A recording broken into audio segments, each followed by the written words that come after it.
He picked himself up from the rain-flooded floor and pulled his axe defensively before him.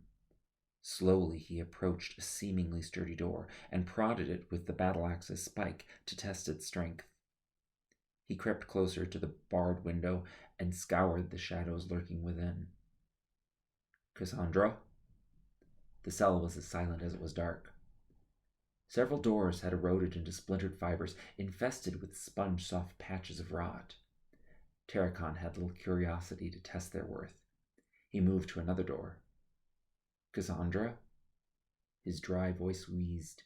His gaze swam through the darkness that flooded the interior of the cell. The door shook from a violent blow. Horror-struck, Terracon jumped back. Whatever lurked in the darkness continued to rattle the hinges, but it did not have the strength to break down the door. Terracon kept moving. Rain poured in where the rafters had rotted apart, and the caved slate shingles cracked under his feet. He passed the doors slowly, but most of the cells were simply vacant of light or sound. To raise a torch from his palm might attract too much attention. He turned to face the door through which he had entered and retreated into the hallway. Nothing was following him. He watched the doors he passed. They were innocuous. He crashed to get something solid, and immediately Terracon turned and branded the axe defensively. There was no movement, nor sound. He prodded the darkness with his axe and found a solid surface. He had come to the end of the corridor. With a moment of concentration and a waved hand, his palm was lapped by a fiery tongue. Shadows peeled off from a sealed door. He raised his hand to the barred window. Flickers of gold played in the striped light that danced across the dungeon's interior. He squinted and pressed his hand closer to the window, trying to concentrate the torch. Hairs sparkled. "Cassandra!" His patience with doors had been tested once before, and the prospect of losing Cassandra behind one again was too much to bear. With a high-pitched metallic crack, Terracon tore the lock from the door with the hammer of his battle-axe. The door swung open. Cassandra was strewn on the dungeon floor. Terracon approached. The battle-axe slipped from his fingers. His armor rattled as he fell to his knees by her side. "Cassandra?" She was still. He leaned over her, slowly reaching out for her. Fearfully, his hand traced her arm. Her skin had the texture of cold wax, and the warm blush in her cheeks had paled. The fever in her heart had died, leaving only the chilled shell. Terracon wrapped her in his arms, pulling her tightly against him. He pressed her heavy head to his shoulder to keep it from dropping about lazily. His fingers slipped along her brow, drawing back the unkempt locks that curtained her smudged cheeks. "Cassandra? Cassandra, you have to wake up, or else I cannot tell you a story." She did not answer. He could feel Osmar's gasp vacuum out his heart. Draco's painful wail echoed through the hollow. "Cassandra, I am sorry." He was falling too deeply into the despair to hear the voice willing to forgive him. "Did you bring my boots?" He held her at arm's length, and fires ignited in his cinnamon eyes as her head lifted. The lashes slipped back from her hypnotic amethyst irises, and she spared him a meager smile. "By black magic, you are alive!" He pressed her against his shoulder again, seizing her as tightly to him as his pythonic grasp could muster. "Oh, hello," Cassandra chirped, caught off guard by Terracon's embrace. Terracon held her at arm's length again and said, "I thought you were dead." "Would that be enough of an unplanned adventure?" Terracon's brow furrowed. "What?" She screamed. "What is it?" I am," Cassandra panted, each euphoric word escaping on its own breath. "Free!" "Well, not yet." "No, look!" She turned her wrists out to him, brandishing the braces. "It worked! I thought they would never break." He cocked an eyebrow, but shortly dismissed her ramble. "Come on." He pulled her up. "We need to get out of here." Cassandra's knees shook as she tried to find her balance. The world was moving so slowly, and she grew sickeningly dizzy simply by turning her head. Terracon grabbed his axe and took her cuffed wrist firmly in his other hand. He towed her down the shadow-stained corridor.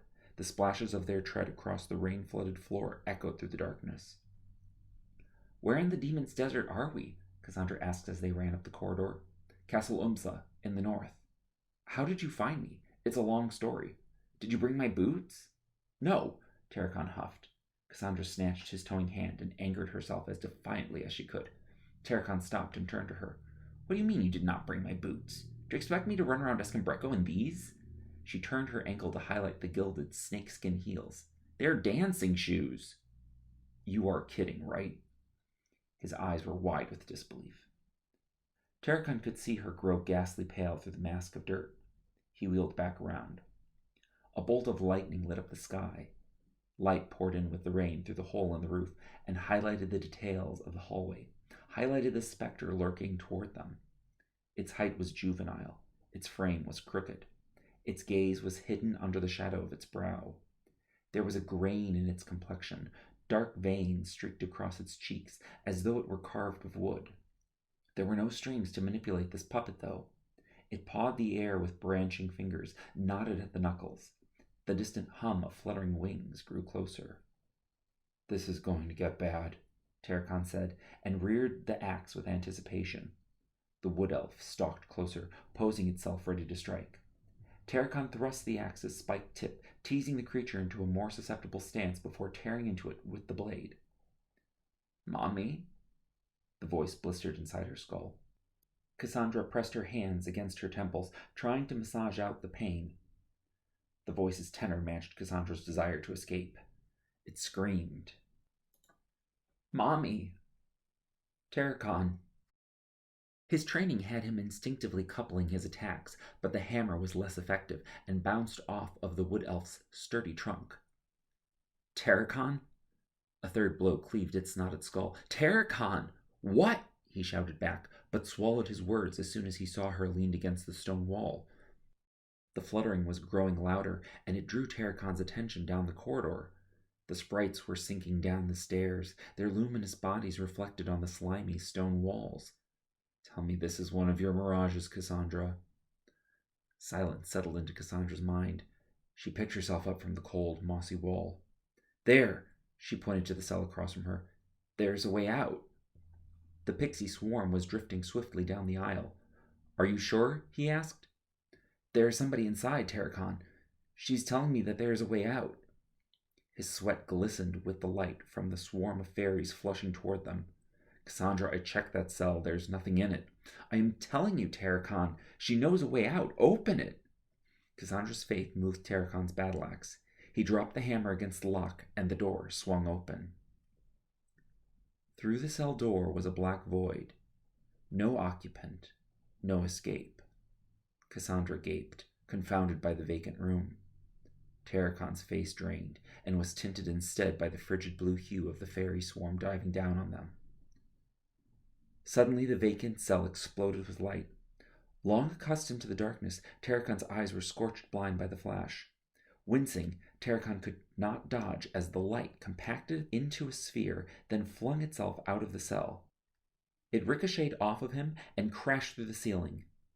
The fairies, swarming toward Cassandra and Tarakan, were stalled with distraction as the luminous orb passed. Hypnotized by its shine, they chased after it. The vaults and shingles rained down around Tarakan and Cassandra, and the darkness returned to the hallway as the fairies swarmed away. The ceiling was gone. Rubble littered the corridor. The crashing storm clouds overhead blistered with lightning, and for an instant every drop of rain pouring in on them was a streak of light. They fondled for each other through the collapsed architecture, and Cassandra pulled Tarakan to his feet. It would be a precarious climb back to the stairwell now, and they had no time to mind their step. Trolls, with their pug snouts poking out from under their shadowed cowls, were peeking down on them from the courtyard above. "Back!" Tarakan shouted at Cassandra, and lashed a roaring burst of fire into the air. Orange light licked the shadows from the walls. He threw another incendiary cloud to ward off the trolls, then raced after Cassandra. A green haze still simmered his sight from the blinding flash, but he managed to navigate around the rubble back to the princess's cell. He could hear the trolls' hooves cracking against the stones and splashing in the puddles as they leapt into the trench and chased Cassandra and him back into her cell. Tarragon passed under the arch, but slipped as he tried to turn back to the door. He was, however, beyond feeling the landing. Distress flushed through his veins, and he picked himself up off of the floor. He threw himself against the slammed door and anchored himself as best he could. He had seen them racing toward him. It would only take a moment. The trolls crashed against the door, and the punch nearly threw Tarragon from his feet. He was steadfast, though, and pressed back with all the strain he could muster. Still his feet slipped. Black claws were nipping through the gap between the door and its frame. He could not hold them back forever. "Cassandra, call the others! Find some way out!" Then he fell silent, every fragment of concentration spent on keeping that door fixed in its place. Cassandra raced to the window. She wrung the bars in her hand and cried out, "Help! Somebody help us!" Outside the window, the world hid from the rampaging storm, and only when lightning struck could the silhouette of the wind-torn trees be defined against the angry sky. If there was anyone out there who could help, she could not discern them through the night. She cried out again. Through the roaring thunder she could hear voices hailing her. She beckoned them. "Here! Over here!" Someone arrived. The silhouette was faint against the nocturnal backdrop. Cassandra reached through the bars toward the presence. "Here! Please help us!" It approached, and more details were sketched out from the silhouette's ink. Cassandra drew back. There was something surreal in the figure. The form was not human. It was short, too short. A stream of realizations rushed in and flooded her thoughts. They had been trapped, pinned and penned, and now she had invited the aid of some fairy who would no doubt delight in their torment. She gasped, and with that last breath she was petrified by the consequences of actions she could not undo. This fear was undoubtedly the fairy's glamour setting in. "Cassandra?"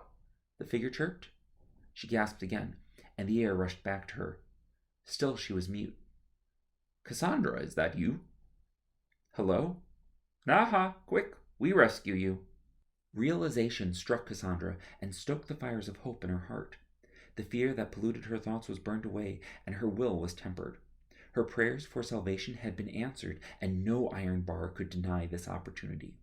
Without another word, she tore the grille from the window. She had outgrown the walls that closed her in.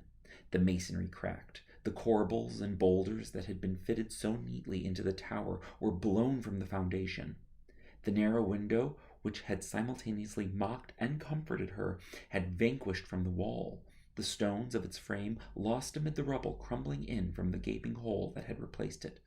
Cassandra's will could once again define reality. Cassandra scaled the unsettled pile of rubble. Jagged bricks crumbled under her hands and feet. She pried off the stones most at risk to tumble loose and crawled through the hole in the wall. "Here! Here!" Nickon shouted. "Bring it here!" Dion had spread word about Tarracon's predicament, and they had already found a felled tree to bridge the moat. The soldier's shoulders were bowed by the weight of the trunk. Nickon knelt down to huddle on all four, then shouted, "Quick! On my back!" "What?" Dion was riddled. "Just do it!" Shem shouted. They laid the trunk across the dwarf's back. Shem, the human, was the only other who seemed to understand what was happening, and Ramu and Dion blindly followed his lead.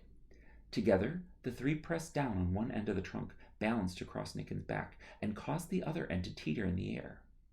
Then Nickon rolled toward the moat, and the log wheeled forward. The three marched on, pressing down their end, and Ramu and Dion watched in amazement as it reached across the moat. The weight needed to balance the trunk was gaining on them, however, and the spanning end began to sink. "We'll make it," Shem shouted, and they continued to press, all while Nickon tumbled beneath as a moving pivot. They could hold their end of the trunk down no longer, and it slipped from their bark-worn fingers. The other end landed across the moat, docked in the hole in the wall. Effortlessly, Nickon pried the log from his back and crawled out from under it. The soldiers stared at Nickon, confounded by his displays, yet relieved because they had their bridge.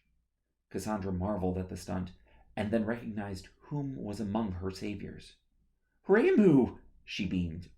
"My lady," Ramu remarked as he hurried across the trunk. "Are you all right?" He took her pale, chilled fingers in his dark, warm hand and pulled her up to him. "I am fine." He stood her on the wall's ledge and steadied her as she took her first steps across the rain-soaked log. They stretched their fingers as long as they could, but eventually that trusted caress was taken away. Nikken, Dion, and Shem beckoned to her from across the moat. Still out of reach, Cassandra tread carefully, sinking into each step with steady precision. Reimu dove into the tower and joined Tarakan, still braced against the door. "Go!" the fencer barked. "I will hold them." Tarakan lifted his gaze to Reimu's stern yellow eyes. Reimu would not entertain Tarakan's refusal to comply, and no command that the captain could issue the lieutenant major would move him from that door. Slowly, Tarakan let his weight lift, and the mask of strain traded to Reimu's face. He gritted his teeth as he bore his weight into the door. Tarakan ran to the fragmented wall and scaled the collapsed rubble to its makeshift sill. Across the moat, Cassandra had found the safe hands that reached out to her. Tarakan stepped onto the log. Dion tried to herd Cassandra away, to saddle her on Ramses and ride with her from this accursed fortress, but she was tenacious. She was turned to Tarakan, holding her hand out for him to take. He made his steps as swift as he could, but never fast enough to risk falling. He drew near her and opened his hand to hers. Their fingers could almost touch. Reimu groaned, almost screamed. Tarakan turned to look back. Cassandra, Dion, and Shem wrestled to look around the captain. Nikken cried to hurry, but his pleas went unheeded. Through the break in the wall they could see the black shadows in the cell be broken by streams of cool blue light leaking through the cracks in the door. The slinking lights coalesced into misshapen little bodies, bright enough to highlight the fear in Reimu's eyes. They struck at the fencer and teased away his anchor on the door. The door broke open. The swollen river of elves and trolls flushed into the room. Reimu's steel swords were brandished against the flood of bodies. He baited them back, slashing and cutting his way to the hole in the wall, to the log bridge, to his escape. Tarakan turned back to Cassandra. He tried to quicken his pace, but did little more than unsettle his balance. One hand choked the langets of his axe, which weighted him awkwardly on the slippery log. His free hand he held to Cassandra.